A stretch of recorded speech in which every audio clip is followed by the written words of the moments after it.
Hello అండి, అందరికీ నమస్తే. ఈరోజు నేను గోధుమ బిస్కెట్లు చేస్తున్నాను. డైమండ్ షేప్లో వచ్చింది. దీంట్లో ఈ 2 కప్పులు మైదా పిండి, 1 కప్పు గోధుమ పిండి అండి.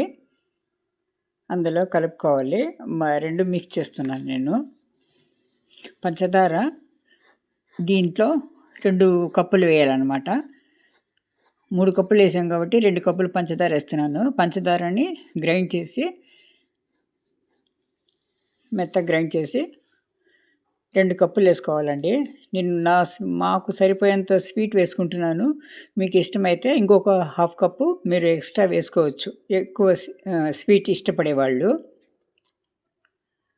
మీరు వేసుకొని కలుపుకోండి. వచ్చింది. బాంబే రవ్వ వేస్తున్నానండి. 1 కప్పు బాంబే రవ్వ కలుపుతున్నాను.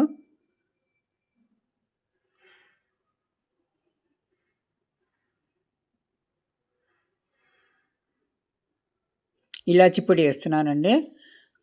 ఫ్రెష్గా గ్రైండ్ చేసిందనమాట.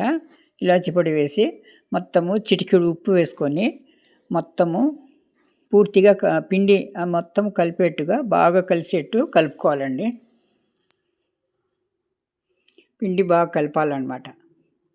అన్నీ కలుపుకోవాలి. చేత్తో కలుపుకొని అందులో పాలపొడి వేస్తున్నానండి నేను. 1 కప్పు అనమాట. ఇది పావు కప్పు మెజర్మెంటు. దీంతో 1 కప్పు వేస్తున్నాను అనమాట పాలపొడి. టేస్ట్గా ఉంటుంది పాలపొడి వేస్తే. అందుకని పాలపొడి కూడా కలుపుతున్నాను నేను. పూర్తిగా మిక్స్ చేసుకోవాలి. 1 teaspoon, half teaspoon చాలండి వంట సోడా కూడా వేసి పూర్తిగా బాగా కలుపుకోవాలండి. పిండి మొత్తము కలిసేట్టుగా కలుపుకోవాలన్నమాట.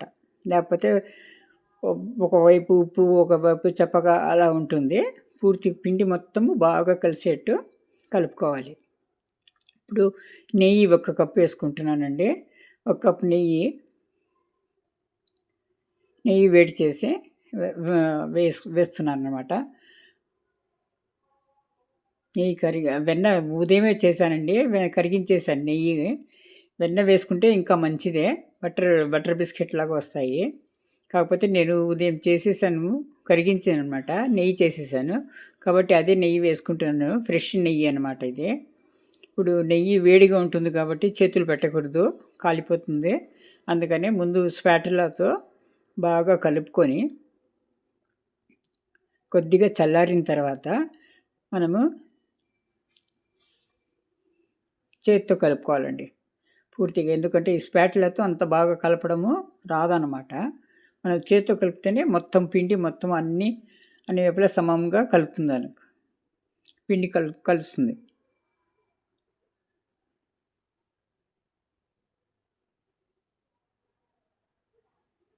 నెయ్యి చల్లారిపోతే మనం చేత్తో కలుపుకోవచ్చండి. ఇలా మొత్తము చేత్తో బాగా కలుపుకోవాలన్నమాట. ఉండలు కట్టకుండా పూర్తి కలుపుకొని ఇట్లా మనము పిడికిలు బిగిస్తే ఇలా కట్టాలన్నమాట.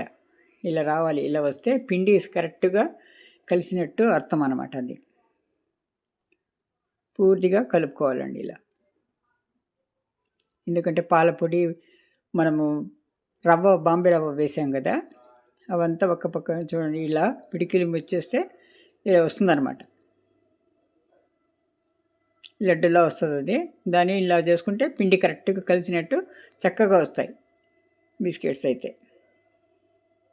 ఇప్పుడు కాచి చల్లార్చిన పాలు వేసుకుంటున్నానండి. కొద్దిగా వేసుకొని కలుపుకోవాలి. ఒకేసారి మొత్తం వేసుకుంటే పలుచగా అయిపోతుందండి, మళ్ళీ పాడవుతుంది. అందుకని కొద్దిగా వేసుకొని మొత్తము మన గోధుమ పిండి చపాతీ పిండి కలుపుకుంటాం కదా, అలా కాస్త గట్టిగా కలుపుకోవాలి. మరీ పలుచగా కలుపుకోకూడదు, సాఫ్ట్గా మీడియం. దీంట్లో కొంచెం గట్టిగా ఇలా ముద్దగా కలుపుకోవాలండి. మనం చపాతీ పిండి కలుపుకుంటాం కదా, అలా కలుపుకొని ఇప్పుడు హాఫ్ అన్ అవర్ రెస్ట్ ఇవ్వాలన్నమాట. ఎందుకంటే మనం బాంబే రవ్వ వేసాం కదా, ఆ బాంబే రవ్వ అంతా నాని బాగా ఎక్స్పాండ్ అవుతుందన్నమాట. అందుకని మనం హాఫ్ అన్ అవర్ రెస్ట్ ఇచ్చేస్తే మొత్తము పిండి అంతా చక్కగా మ్యారినేట్ అవుతుందండి. ఇలా అయిన తర్వాత మళ్ళీ చూపిస్తాను చూడండి. తర్వాత మనము రొట్టెల్లాగా ఒత్తుకొని వేయించుకోవడమే అన్నమాట. చూడండి ఇలా ఎర్రగా గోల్డెన్ కలర్లో వస్తే వేపించాలి. బాగా లావుగా పొంగి బాగా చక్కగా బాగుంటాయండి, కరకరలాడుతూ బిస్కెట్లు ఇవి. షేపులు కావాలంటే మన ఇష్టము, ఏ షేప్ అయినా చేసుకోవచ్చు.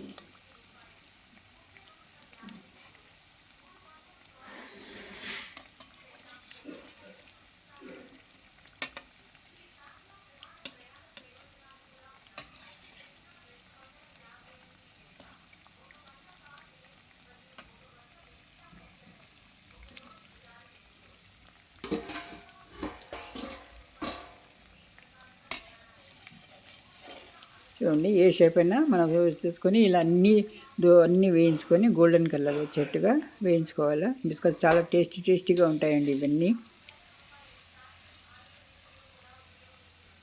ఒక్కొక్కటి వేసుకుంటూ మొత్తము వేయించుకోవాలన్నమాట.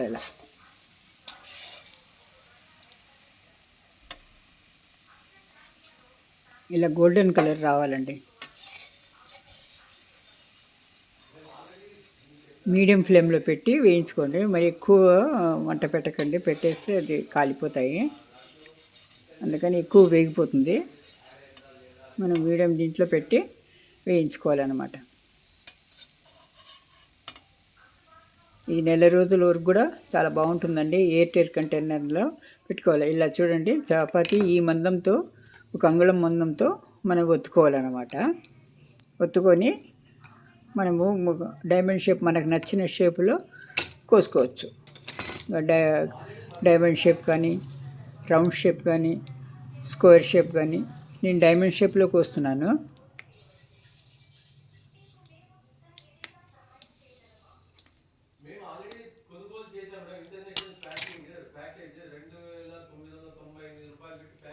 ఇలా కోసి మీడియం ఫ్లేమ్లో అన్నీ వేయించుకోవాలండి.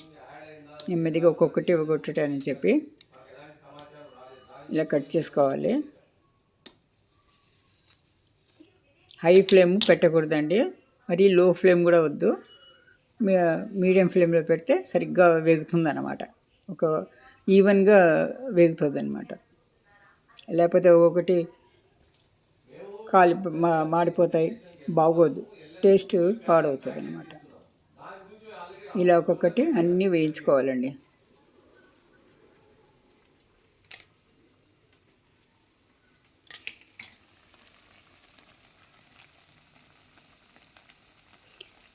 ఇలా వేయించుకొని పూర్తిగా ఇలా వేయిస్తారండి. అయిపోయింది, అన్నీ వేయించుకొని ఇది చేసినారు. ఫస్ట్ టైం నా ఛానల్ని చూసిన వాళ్ళు లైక్ చేయండి, షేర్ చేయండి, కామెంట్ చేయండి. ప్లీజ్ ముందుగా సబ్స్క్రైబ్ చేసుకోండి ప్లీజ్.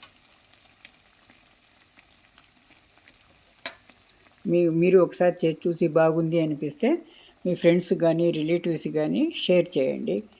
ఎలా వచ్చిందో కామెంట్ చేయండి. టేస్ట్లు మాత్రం అద్భుతంగా ఉంటుందండి. ఇది చాలా బాగుంటుంది. పిల్లలకు ఇవ్వచ్చు. నెల వరకు ఎయిర్ టైట్ కంటైనర్లో పెట్టినామంటే ఒక నెల వరకు చక్కగా బాగుంటాయండి. ఇవి కరకరలాడుతూ ఫ్రెష్గా బాగుంటుంది.